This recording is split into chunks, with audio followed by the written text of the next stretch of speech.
guys, what's up? Today I'll be talking about the anime movie Armageddon. And let me just say, this is the very first time I'm actually checking this movie out. I never even heard of this movie until I bought the anime Genma Wars series. And this popped up, and I was looking at it. I'm like, wait a minute, how come I never heard of this? This is like an anime that came out in the early 80s. And it was kind of weird. I was like, yeah, out of all my time watching anime and entertainment and stuff. How come I never heard of this? And the guy who created this is from the creators of Akira and Metropolis, which are fantastic animes, by the way. And Armageddon was very enjoyable though. It was good actually. The visual was fantastic. The art, the how they burn up the city. I love the characters. I'm not gonna be honest. There's one little weakness in this. I would say. I'll talk about it later. But this movie is about this psychic lady, right? And she got this vision of the Earth is going to be destroyed by this being named Genma, right? And Genma is known for destroying universes, and that's all he wants to. It's like, think of Galactus, how he wants to suck up on planets and destroy galaxies. It's kind of like that, you know. That's what Genma is. It just wants to destroy and destroy and destroy. And the second lady got this vision by this light being, like a god, not God, but like an angel-like being, telling her this is what's going to happen to your world. There's a cyborg that can help you named Vega, excuse me. Not the Street Fighter character, by the way. I hope I'm saying the name right. It's Vega, and it was somewhere underneath Earth's ocean.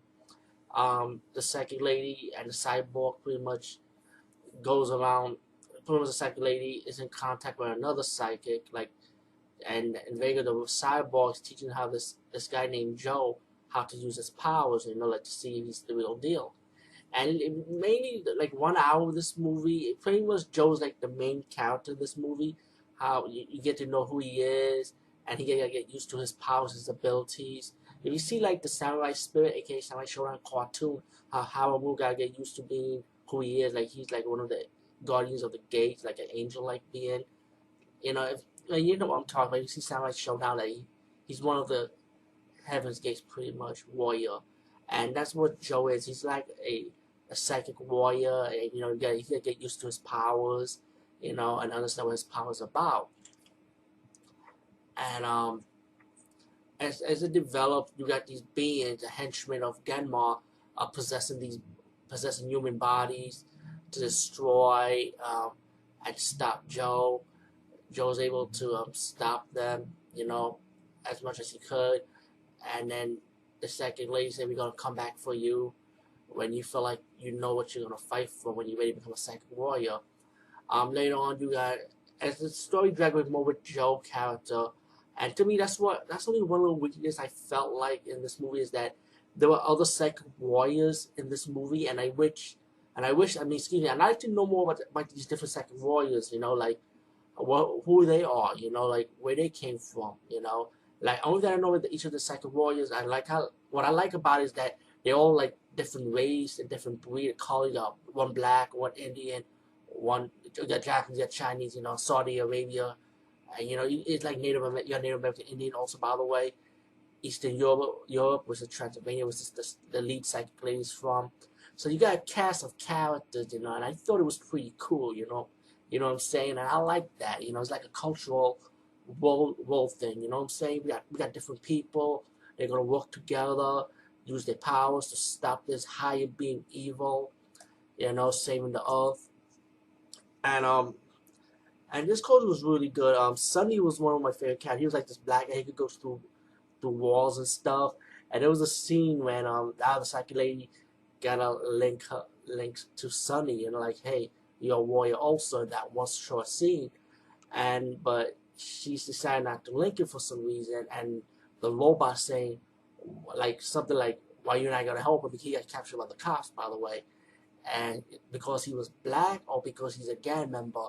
And then when Sunny was captured by one of the demons, he the demon turned into a fire and captured Sunny, and then the robot said, "I'm going to save him," and the second lady said, "I'm going to help you fight him," and the robot saying, "You know what? You got to deal with your own prejudice," you know. And then later on, the lady ended up saving Sunny, and just to tell you why she hold back for a while, because I don't know if she was present because he was black or was he a gang member. I think it was because he was a gang member, like he was a bad guy, like he was like in the wrong track, you know. And but Sonny later on became a good guy. He had a heart of gold anyway, you know what I'm saying? And so all the rest of the psychic members from all around the world, including Joe, comes in. They save Sonny, and then Joe has to go back, and then he has to now try to save his sister from the demon. His sister's dead, and Joe got mad. He's gonna go after the demon for revenge, and this all the psychic members saying, "Don't go for revenge. You cannot fight with hate." You know what I'm saying? And then later on, there was like fire. All the animals are running.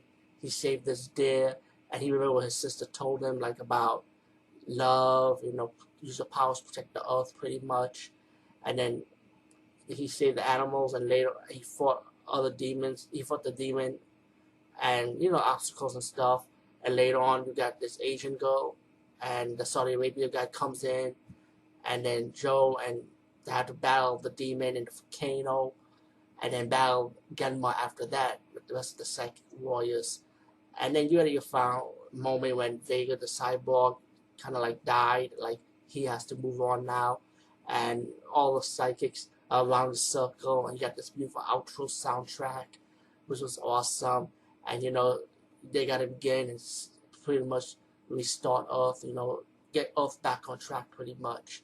Um, yeah, this is like to me a wonderful anime, like visual. I love the environment, the cartoon. I love the style of the animation. Like if you're a fan of Akira or Metropolis, like you know what this is. You know the style already. You know what I'm saying? But to me, the only one weakness in this is, like I said, I like to know the other characters too, like how they came about knowing their second powers, like when they first had it. Like how did the lady approach each of these characters?